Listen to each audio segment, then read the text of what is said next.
Hello, my name is Luke Morgan and I'm a sports therapist. Today we're talking about tight or weak hip flexors. So one of the first things that we're going to do is try and establish why you might be having that.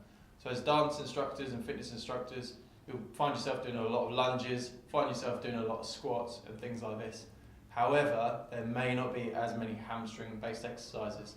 Now if we look at your body, it's a balanced creature, it's a balanced being, so everything needs to work in partnership with each other. So if you're spending lots of time doing squats, and if you're doing volume squats, the chances are you're not going very deep, then you'll be very quadricep dominant and hip flexor dominant. Same with lunges, hip flexor dominant, not so much hamstrings.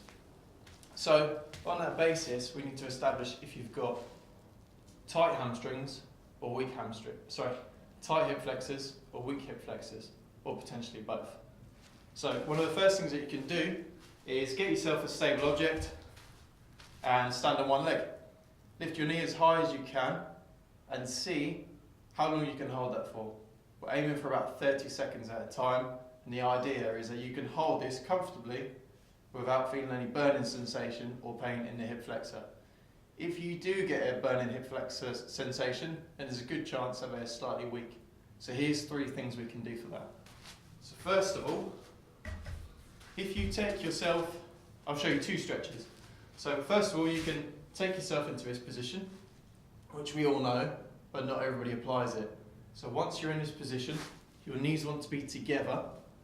You want to be clenching the right butt cheek, because I'm stretching my right leg. And by doing that, you'll have an increased stretch down the front of it.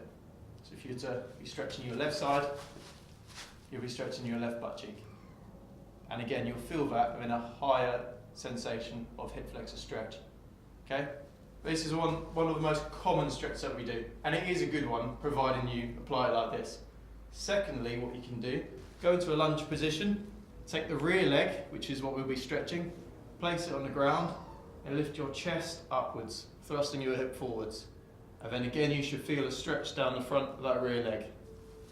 So look like this, coming from here, tense that butt cheek, thrust your hips forward, chest up, and you should feel a nice stretch down here. If you've got a foam roller, take one of these.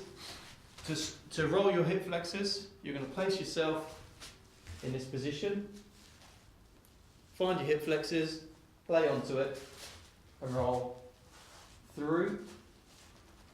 Now with foam rolling, it's not all about rolling.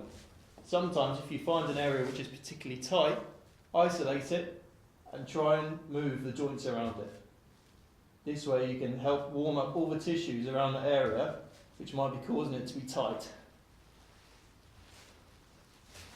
And then thirdly, for your hip flexor strengthening exercises, again, find something stable and practice the movement itself. This could be with dip bars, this could be on a pull-up bar. But what you're aiming to do is bring your knees up into your chest.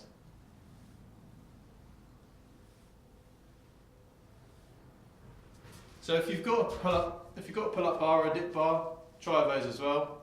But if not, this exercise will be great for you. So hope you enjoyed the video, and let us know how you get on.